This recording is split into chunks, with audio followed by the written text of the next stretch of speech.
Hello and welcome to SPMIS Academy. This is APSC Prelims Current Affairs session. Today we will be taking up topic number 481 to 505. So before we proceed, there is an announcement for students. देखिए, पिछले साल जब APSC ने notification release किया था सितंबर महीने में, तो हमें लगा था कि 2-3 महीनों में एग्ज़ाम हो जाएगा. इस कारण से मैंने उस टाइम में भी न्यूज़पेपर सेशन में 500 मोस्ट इम्पॉर्टेंट टॉपिक्स कराए थे. और वो 500 मोस्ट इम्पॉर्टेंट टॉपिक्स मैंने अलग अलग सोर्सेज से कलेक्ट किए थे, थोड़े आसाम ईयर बुक से, थोड़ा करंट अफेयर्स से. तो वो 500 टॉपिक्स का ऑलरेडी हमारा PDF बना हुआ है. तो इन 500 टॉपिक्स को अब आज से डेली मैं आपको देना शुरू करूँगा, 35 topics every day in PDF format.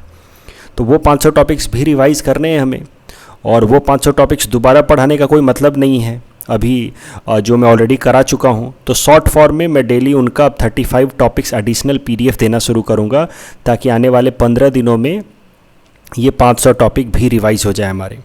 तो आज से आपको जो PDF मिलते हैं वो 3 PDF मिलेंगे. एक तो PDF इन डिटेल, एक PDF इन ब्रीफ, और तीसरा होगा PDF फॉर एडिशनल टॉपिक्स. और इस तरह से करके आने वाले 15 दिनों में ये जो 500 टॉपिक्स मैंने पिछले साल कराए थे वो मैं कवर करा दूंगा. प्लस जो डेली आपको 35 टॉपिक्स मिलेंगे उसके बेसिस पे आपके टेस्ट में क्वेश्चंस होंगे. प्लस जो डेली करंट अफेयर्स होता है उसके बेसिस पे तो टेस्ट में क्वेश्चन होंगे ही होंगे.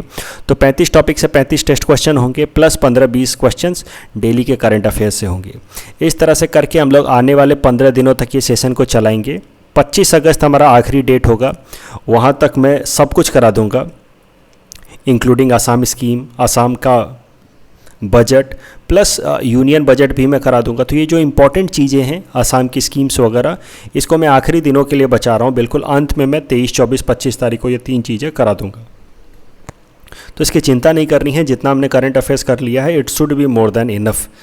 25 August will be our last date. उसके बाद भी आपके पास 17 से 18 दिन बच जाते हैं रिवीजन के लिए, जो मेरे हिसाब से मोर देन सफिशिएंट है.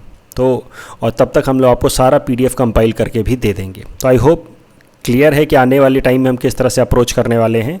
1000 टॉपिक्स मैं लगभग करंट अफेयर सेशन में करा दूंगा. ये 500 टॉपिक्स एडिशनल PDF फॉर्मेट में दे देंगे, और इस पर प्रैक्टिस क्वेश्चन आपको डेली मिल जाएगा. चलिए आज का पहला टॉपिक लेते हैं. वांगला फेस्टिवल, इसको 100 ड्रम्स फेस्टिवल भी कहते हैं. It is celebrated by Garos of Meghalaya. इसमें they worship the sun god. It is their harvest festival. This is also celebrated for the onset of winter. तो विंटर आना शुरू हो जाता है, इस कारण से भी ये लोग वांगला फेस्टिवल मनाते हैं. ये उनका हार्वेस्ट फेस्टिवल भी है, गारो ट्राइब्स का ऑफ मेघालय. इस टॉपिक के बेसिस पे प्रैक्टिस क्वेश्चन है. वीडियो को पॉज कीजिए, क्वेश्चन को अटेम्प्ट कीजिए, फिर आगे चलिए. टॉपिक नंबर 482, असर रिपोर्ट. असर का फुल फॉर्म है annual status of education report. It is published by NGO जिसका नाम है Pratham. It is a biannual report, हर 2 साल पे आता है. असल रिपोर्ट जो 2020 में पब्लिश हुआ था, उसका थीम था impact of Covid on education of children. चलिए वीडियो को पॉज कीजिए, क्वेश्चन को अटेम्प्ट कीजिए, फिर आगे चलिए. टॉपिक नंबर 483, मिशन निष्ठा. निष्ठा का फुल फॉर्म है national initiatives for school heads and teachers holistic advancement. तो नाम से ही आपको पता चल रहा है कि it is teachers training programme. In fact it is world's largest teacher training programme. इसमें 40 लाख टीचर्स को ट्रेनिंग किया दे जा रहा है. दिस निष्ठा mission is being implemented under समग्र शिक्षा अभियान. It is A centrally sponsored scheme. It is being run by Department of Education, Department of School Education and Literacy. तो run by Department of School Education and Literacy which comes under Ministry of Education. अगर education as a subject की बात की जाए तो पहले ये state subject में हुआ करता था एजुकेशन, लेकिन 42nd अमेंडमेंट एक्ट करके 1976 में एजुकेशन को कंकरेंट लिस्ट में डाल दिया गया. वीडियो को पॉज कीजिए, क्वेश्चन को अटेम्प्ट कीजिए, फिर आगे चलिए. Topic number 484, Tyler prize. तो Tyler prize is also regarded as Nobel prize for environment. It is being given by university of south California. Tyler prize 2020 was given to Pawan Sukhdev, an Indian environmental conservationist. और पवन सुखदेव के अलावा it was also given to biologist Gretchen Daily. Pawan Sukhdev is also goodwill ambassador of UNEP. Video को pause कीजिए, question को attempt कीजिए, फिर आगे चलिए. टॉपिक नंबर 485, भोरताल नृत्य. So this Bhortal Nritya was originated in Borpeta district of Assam. It was developed from और originated from Sattriya dance. इसको ओरिजिनेट करने वाले थे नरहरी बुरहा भगत। इसमें 6 से 7 डांसर्स एक बार में होते हैं और बहुत फास्ट बीट पे वे डांस करते हैं। इस बीट का नाम होता है जिया नॉम। इस तरह के सिंबल वो लेकर के झाल अपने हाथों में बजाते हैं और बहुत फास्ट तरीके से इस बीट पे डांस करते हैं। इस बीट का नाम है जिया नॉम। वीडियो को पॉज कीजिए, क्वेश्चन को अटेम्प्ट कीजिए, फिर आगे चलिए। Topic number 486 Sikkim. सिक्किम से रिलेटेड 3 बातें हैं, काफ़ी आसानी से याद भी हो जाएगा। It became the first state in India to ban disposable plastic in 1998।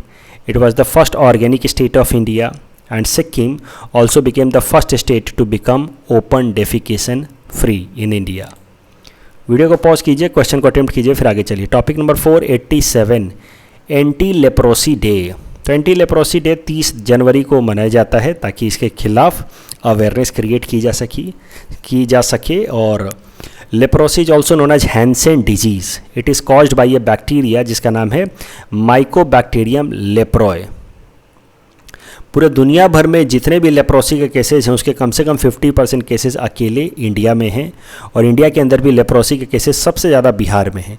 Leprosy को ट्रीट करने के लिए जो दवाई दी जाती है that is recommended by WHO, उस दवाई का नाम है MDT।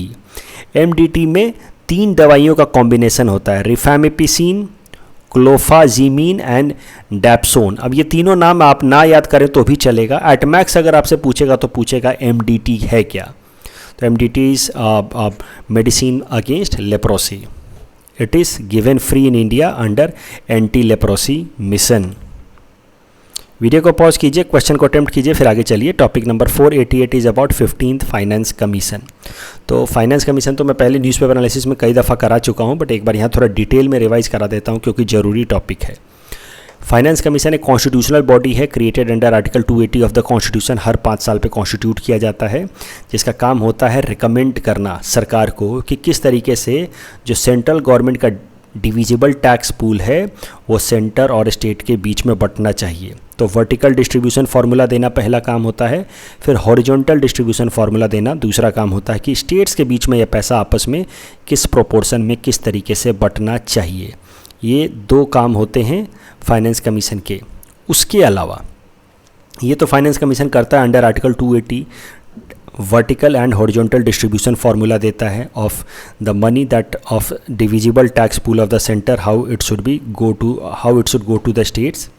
उसके अलावा ये हो गया आर्टिकल 280। आर्टिकल 275 में finance commission gives recommendation of statutory grant. Statutory grant is of 2 type, general grant given to needy states. मान लीजिए कहीं पे फ्लड आ गया, कहीं पे अर्थक्वेक आ गया, तो या फिर जो हिली स्टेट्स होते हैं स्पेशल कैटेगरी स्टेट्स, उनको पैसा दिया जाता है।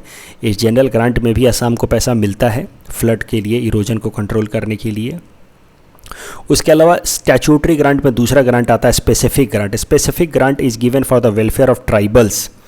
तो उस वेलफेयर ऑफ ट्राइबल्स में जो शेड्यूल एरिया वाले ट्राइबल्स हैं, 10 स्टेट्स जो हैं शेड्यूल एरिया के अंडर शेड्यूल 5, उन ट्राइबल्स के वेलफेयर के लिए plus the tribals of Assam के वेलफेयर के लिए पैसा आता है स्पेसिफिक ग्रांट में। तो आप समझ लीजिए कि फाइनेंस कमीशन से जो पैसा आता है तीनों तरह का है, उसमें तीनों में आसाम को पैसा मिलता है।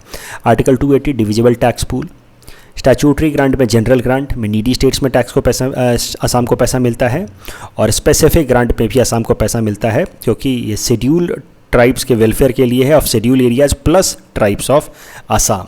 अगर बात की जाए 15th फाइनेंस कमीशन की तो इसका चेयरमैन है NK Singh. This 15th finance commission is from 2020 to 2025। Vertical distribution formula इसने दिया है 41% money should go to the 28 states plus 1% money should go to Jammu and Kashmir.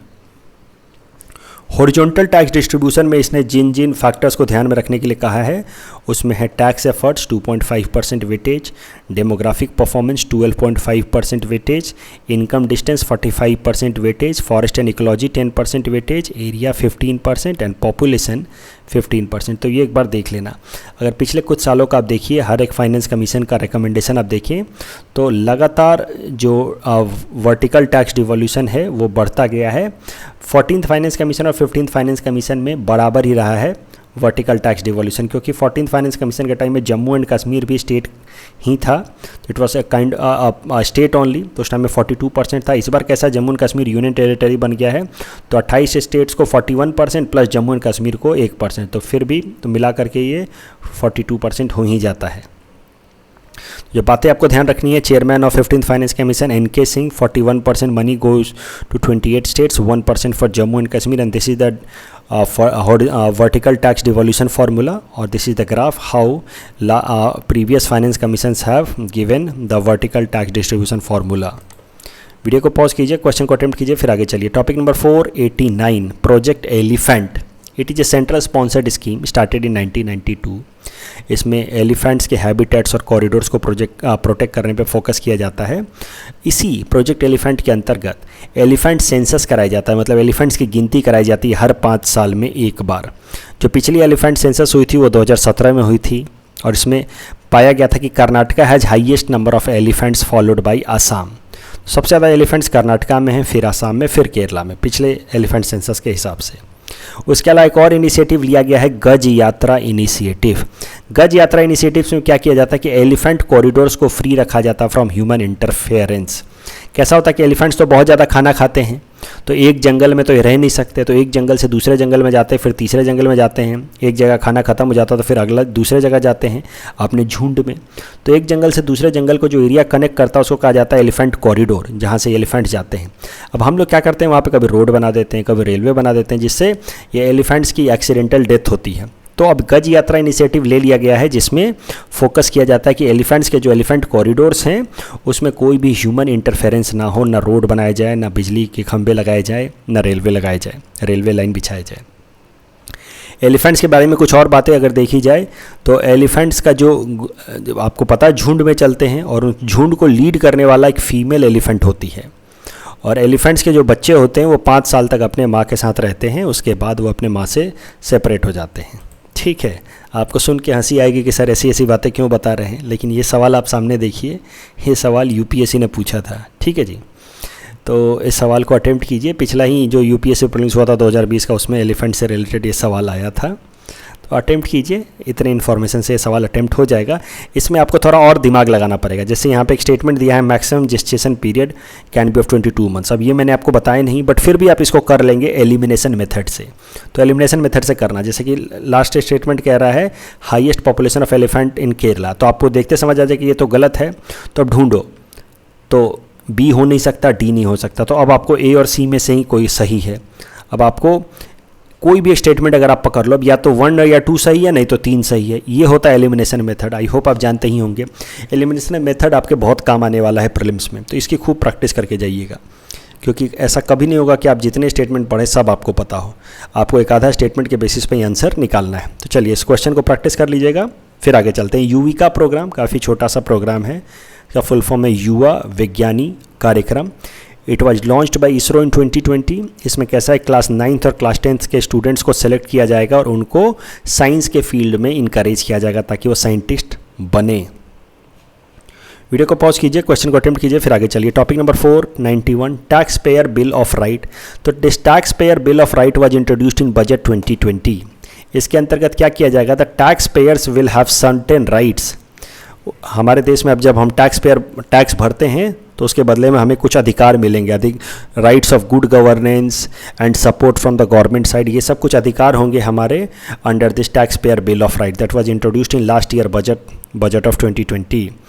ये जो tax payer bill of right है ये ऑलरेडी कुछ देशों में अप्लीकेबल है, जैसे कि US, ऑस्ट्रेलिया और कनाडा में already tax payers bill of right है, मतलब जो टैक्स पेयर्स हैं उनके कुछ गारंटेड अधिकार हैं। चलिए वीडियो को पॉज कीजिए, क्वेश्चन को अटेम्प्ट कीजिए, फिर आगे चलिए। टॉपिक नंबर 492 इज अबाउट ग्राम न्यायालय। तो ग्राम न्यायालय आर क्रिएटेड अंडर ग्राम न्यायालय एक्ट ऑफ 2008। इसका जो प्रिसाइडिंग ऑफिसर होता है, जिसको न्यायाधिकारी बोलते हैं, it is appointed by the state government in consultation with the high court of the respective state. It is established at block level. It can take both criminal and civil court cases, और it takes criminal cases, only those criminal cases where maximum punishment is less than 2 years. It allows local social activists to act as mediator and conciliators. Decisions can be challenged in district court. तो जो ग्राम न्यायालय का decision है that can be challenged in district courts. Video को pause कीजिए, question को attempt कीजिए, फिर आगे चलिए. Topic number 493, Mamoni Raisom Goswami national literary award. तो this award is given by Assam Sahitya Sabha in association with Numaligarh Refinery Limited. This award has been given biennially since 2014. तो हर 2 साल पे दिया जाता है. 2014 से असम साहित्य सभा देती है नुमालीगढ़ रिफाइनरी लिमिटेड के साथ मिल करके. तो पिछला जो असम साहित्य सभा का सेशन हुआ था सुआलकुची में 2020 के अंदर, that was held in Sualkuchi. वहाँ पे ये असम साहित्य सभा ने ये अवार्ड दिया था टू मराठी लॉरेट विश्वास पाटिल. इस अवार्ड के अंदर 3 लाख का कैश प्राइज भी होता है. वीडियो को पॉज कीजिए, क्वेश्चन को अटेम्प्ट कीजिए, फिर आगे चलिए. Topic number 494, Ayushman Bharat scheme. This is launched by ministry of health and family welfare. It was launched in 2018. Ayushman Bharat scheme के 2 कंपोनेंट हैं. पहला कंपोनेंट का नाम है हेल्थ एंड वेलनेस सेंटर्स. इसमें 1.5 lakh basic health care centres खोले जाएंगे. मतलब गांव के देश के छोटे छोटे कोनों में, गांव के छोटे छोटे एरियाज़ में देश के इस तरह के बेसिक हेल्थ केयर सेंटर्स खोले जाएंगे जहां पे प्राइमरी हेल्थ सर्विस दी जाएगी. जब मान लीजिए किसी को फीवर हो गया या डायबिटिक प्रॉब्लम है, डेंटल इश्यूज हैं, तो इस तरह की बेसिक हेल्थ केयर सर्विसेज दी जाएंगी हेल्थ एंड वेलनेस सेंटर में अंडर आयुष्मान भारत स्कीम. और फिर दूसरा कंपोनेंट है प्रधानमंत्री जन आरोग्य योजना. तो आयुष्मान भारत स्कीम के अंतर्गत ही आता है प्रधानमंत्री जन आरोग्य योजना. इस जन आरोग्य योजना के अंतर्गत जो पुअर फैमिलीज़ हैं, हमारे देश के 10 करोड़ लगभग पुअर फैमिलीज़ को कवर किया गया अंडर प्रधानमंत्री जन आरोग्य योजना. उसमें उनको 5 लाख तक का कैशलेस ट्रीटमेंट सर्विस दिया जाएगा. 5 लाख की इंश्योरेंस है पर फैमिली. तो कोई भी बीमारी हो जाती है जिसमें हॉस्पिटलाइज होने की ज़रूरत है तो आप जा सकते हैं. अगर आपका जन आरोग्य योजना के अंतर्गत या आयुष्मान भारत स्कीम के अंतर्गत कार्ड बना हुआ है तो आप जाएंगे, वो कार्ड दिखा करके आपका किसी भी गवर्नमेंट हॉस्पिटल में या प्राइवेट हॉस्पिटल जो आयुष्मान भारत स्कीम के अंतर्गत इम्पैनल्ड है वहाँ पे आपका कैशलेस ट्रीटमेंट हो जाएगा आयुष्मान भारत स्कीम का कार्ड दिखाने पे. 5 लाख तक का ट्रीटमेंट आपका कैशलेस तरीके से, फ्री तरीके से हो जाएगा if you are entitled for this benefit under this Ayushman Bharat scheme. यानी कि आप इस 10 करोड़ पुअर फैमिलीज़ में अगर आते हैं तो. वीडियो को पॉज कीजिए, क्वेश्चन को अटेम्प्ट कीजिए, फिर आगे चलिए. Topic number 495, Bru tribes. तो ब्रू ट्राइब्स पिछले साल काफ़ी न्यूज़ में थे, तो थोड़ा डिटेल में देख लेते हैं. देखिए, ब्रू ट्राइब्स रहते थे मिजोरम में.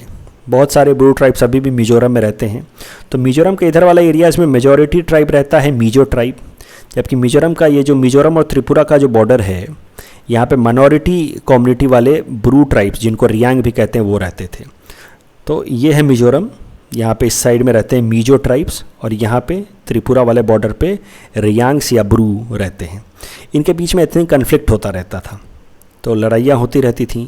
1997 में एक मेजर लड़ाई हुई. इस मेजर लड़ाई में कैसा है कि बहुत सारे ब्रू कम्युनिटी के लोगों को या रियांग कम्युनिटी के लोगों को अपना ये जगह छोड़ करके त्रिपुरा जाना पड़ा. त्रिपुरा में जाकर के सेटल होना पड़ा एज रेफ्यूजी. तो 33,000 ब्रूज को अपना जगह छोड़ करके जाकर के त्रिपुरा में रेफ्यूजीज़ की तरह सेटल होना पड़ा. अभी हाल फिलहाल में न्यूज़ में इसीलिए था क्योंकि वापस से त्रिपुरा सरकार कह रही थी कि सर ये 33,000 लोगों को वापस से सेटल कराओ, वापस से भेजो मिजोरम में. भारत सरकार को त्रिपुरा सरकार रिक्वेस्ट कर रही थी कि दीज 33,000 ब्रू या रियांग कम्युनिटी के लोग they should be resettled back to Mizoram.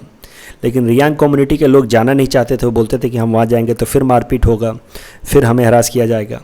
तो फिर एक अग्रीमेंट साइन हुआ. इसलिए पिछले साल ये ब्रू अग्रीमेंट काफ़ी न्यूज़ में था, जिसमें भारत सरकार, त्रिपुरा सरकार, मिजोरम सरकार और ब्रू कम्युनिटी के लोग, ब्रू रिप्रेजेंटेटिव्स, इन चारों के बीच में क्वाड्रीपार्टाइट मतलब 4 एंगल से 4 पार्टीज़ के बीच में अग्रीमेंट साइन हुआ, जिसमें त्रिपुरा सरकार को भारत सरकार ने कहा कि हम आपको 600 करोड़ रुपए का फंड देते हैं, आप इन ब्रू कम्युनिटी के लोगों को यहीं रहने दीजिए. तो 600 करोड़ का पैसा लेकर के त्रिपुरा ने ब्रू कम्युनिटी के लोगों को वहीं सेटल करा दिया और अब उनको वहाँ पे उनको वोटिंग राइट्स वगैरह दिला दिए जाएंगे.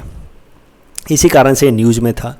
ब्रू कम्युनिटी इस कारण से न्यूज़ में था. तो हो सकता है ब्रू कम्युनिटी के बारे में कुछ सवाल पूछ ले, फैक्चुअल सवाल पूछ ले सीधा सीधा. तो ब्रू या Reang they are one of the 75 particularly vulnerable tribal groups of India.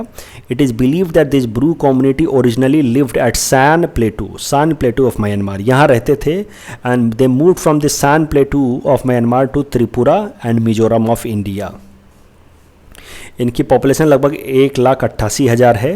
They are divided into mainly two clans, Meska and Molsoi. They live a nomadic life and engage into shifting cultivation या jhum cultivation. Their language is Kauburu. Language का नाम है Kaubru. They follow Vaishnavism. Their dance is Hojagiri dance. तो ये Hojagiri dance जो है वो त्रिपुरा में काफ़ी पॉपुलर है, जहाँ पे ब्रू कम्युनिटी के बहुत सारे लोग हैं. देखो बात को समझो, ब्रू कम्युनिटी के कुछ लोग मिजोरम में रहते थे, ब्रू कम्युनिटी के कुछ लोग मिजोरम में रहते थे, लेकिन ऑलरेडी बहुत सारे ब्रू कम्युनिटी के लोग त्रिपुरा में रहते हैं और इसी कारण से त्रिपुरा के अंदर होजागिरी डांस बहुत पॉपुलर है. चलिए, तो यही बातें मैंने आपको बताई हैं. पीटी पॉइंट ऑफ व्यू से जो बातें याद रखनी है, ब्रू कम्युनिटी के लोग मिजोरम में माइनॉरिटी में है, मीजो मेजॉरिटी में है. एथनिक कन्फ्लिक्ट हुआ था 1997 में. 33,000 Brus had to move into Tripura. Now they are being settled into Tripura permanently. Bharat सरकार ने त्रिपुरा सरकार को 600 करोड़ रुपए दिए हैं. Brus are particularly vulnerable tribal groups. They are divided into two clans, Meska and Molsoi. Language is Kaubru and the dance of Bru is Hojagiri. And this Brus are in majority in Tripura. इसलिए आप कह सकते हैं कि जो होजागिरी डांस है, it is dance of Tripura. चलिए, वीडियो को पॉज कीजिए, क्वेश्चन को अटेम्प्ट कीजिए, फिर आगे चलिए. टॉपिक नंबर 496 इज अबाउट प्रधानमंत्री मातृ वंदना योजना अवार्ड.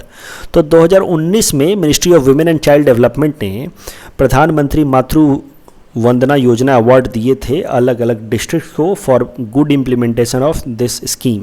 तो प्रधानमंत्री मातृ वंदना योजना तो क्या स्कीम है, ये तो मैं आपको करा ही चुका हूँ. 5,000 रुपये का कैश अवार्ड दिया जाता है, कंडीशनल कैश ट्रांसफ़र किया जाता है प्रेग्नेंट एंड लैक्टेटिंग वुमेन को, ये तो मैं करा चुका हूँ.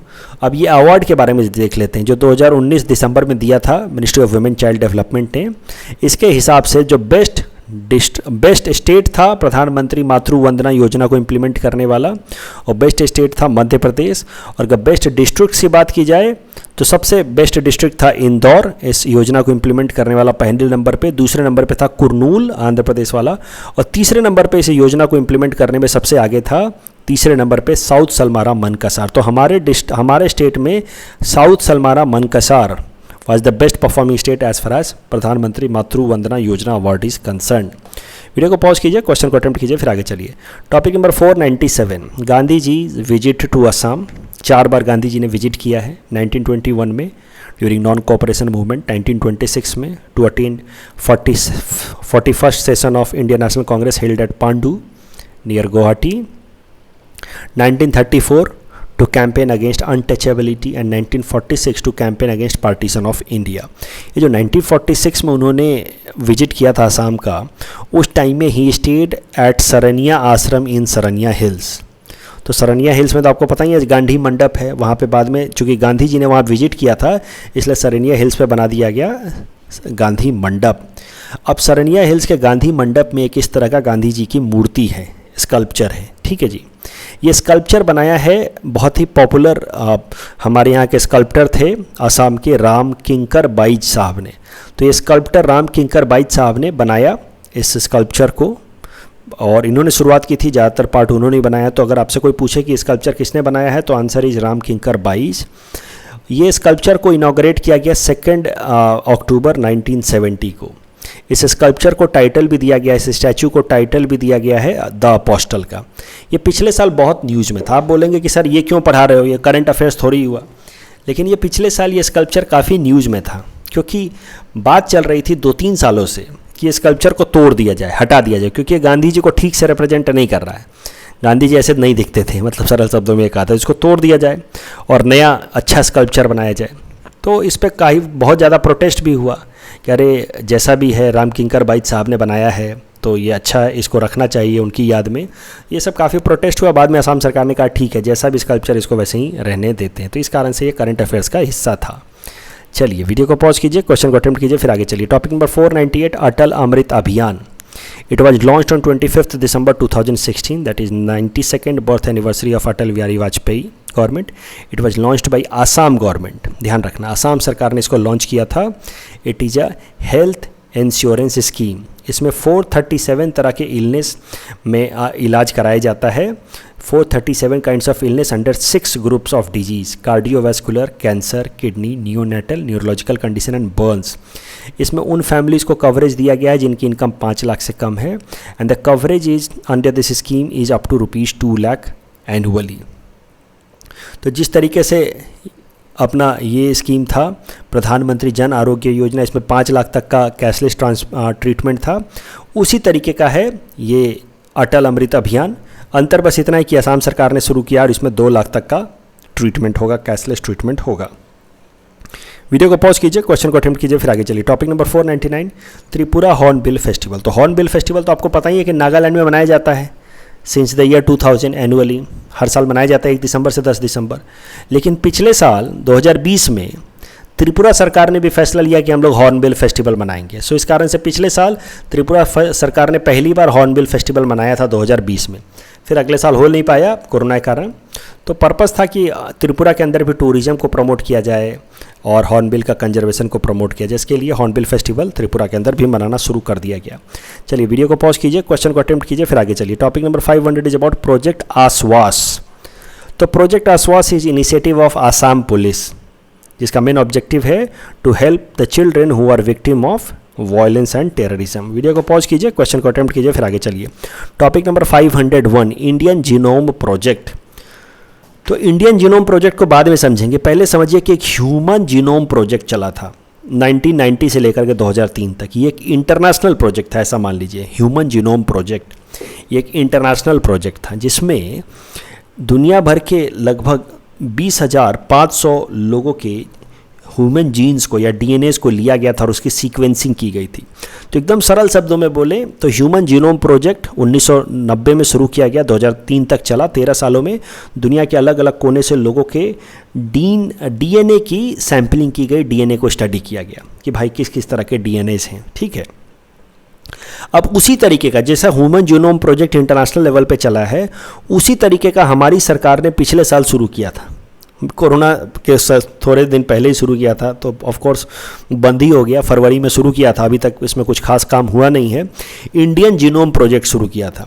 तो इंडियन जीनोम प्रोजेक्ट में हमने टारगेट रखा था कि हम अपने देश के लगभग 20,000 लोगों के डीएनए सैंपल्स को स्टडी करेंगे, सीक्वेंसिंग करेंगे। इससे फ़ायदा क्या होगा कि हमारे देश के अंदर जो लोगों में अलग अलग तरह की बीमारियां हो जाती हैं, जैसे कैंसर या बाकी तरह की रेयर डिजीज हो जाती हैं, उनका ट्रीटमेंट का कुछ हमें अंदाज़ा मिलेगा।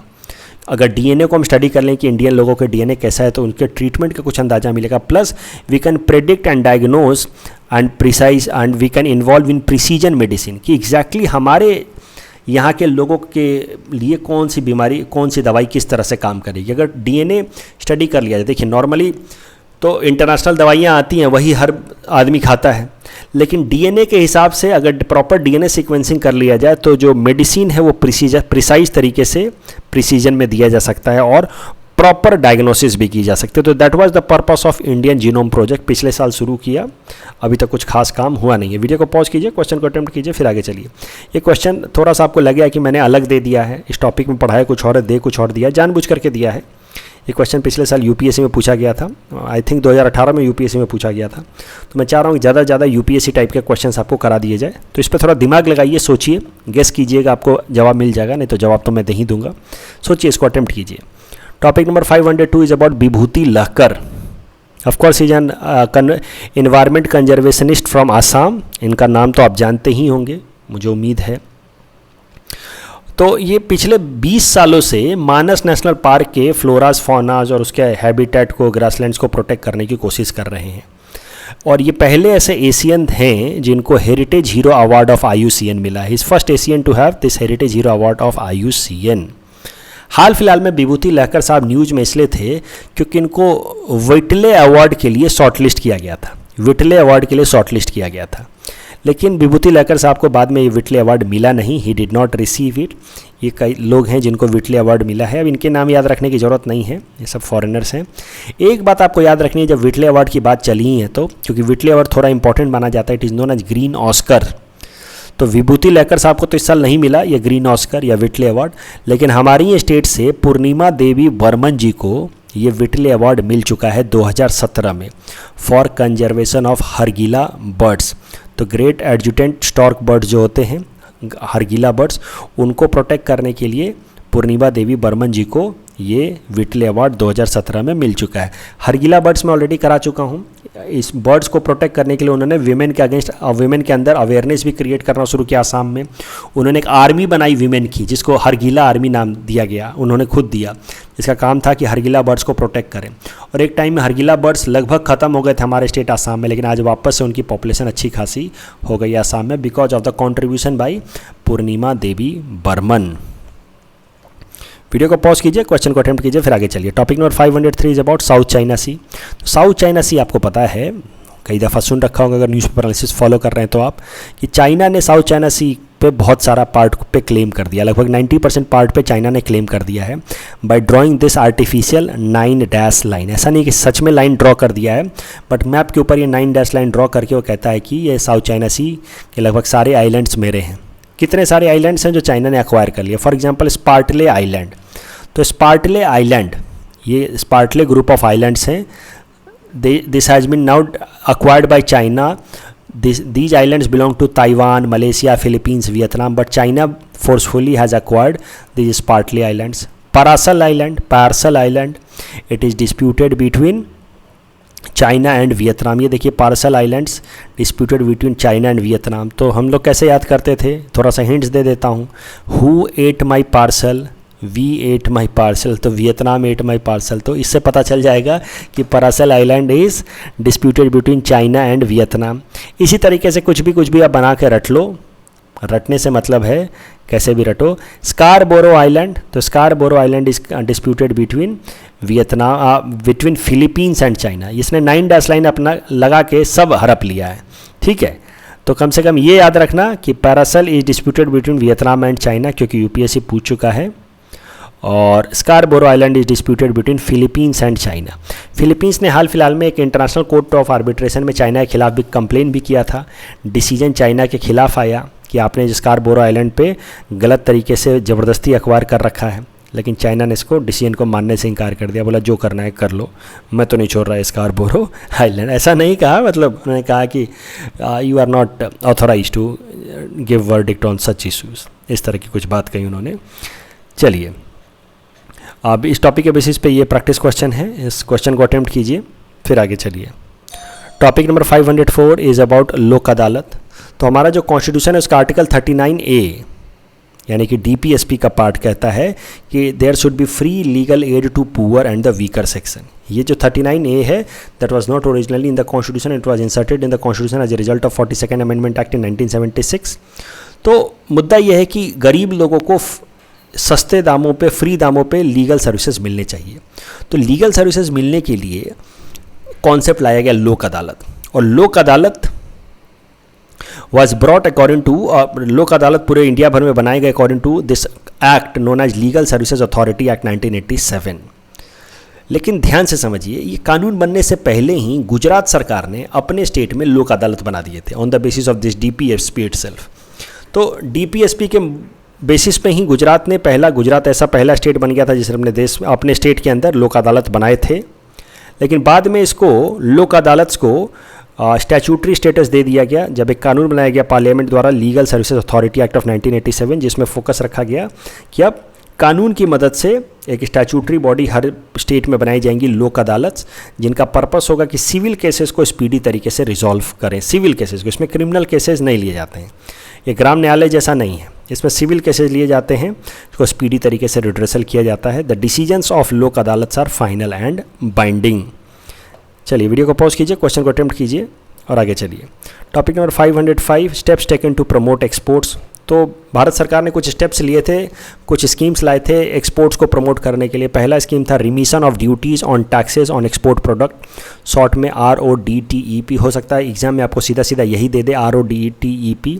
इसमें कैसा है, exporters will get concession in export duty up to 5%। दूसरा था निर्विक स्कीम, निर्यात ऋण विकास योजना स्कीम।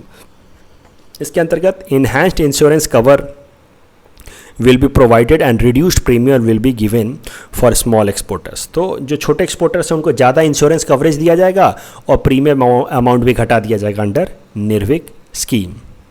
तो ये आज का आखिरी टॉपिक है, इस क्वेश्चन को अटेम्प्ट कीजिए, आंसर सबमिट कीजिए, कल हम लोग इससे आगे चलेंगे। तारीख तो मैंने आपको बता ही दी है, 25 अगस्त तक मैं सब खत्म कर दूंगा। ठीक है जी, आज के लिए बस इतना ही। Thank you everyone for watching. Good night.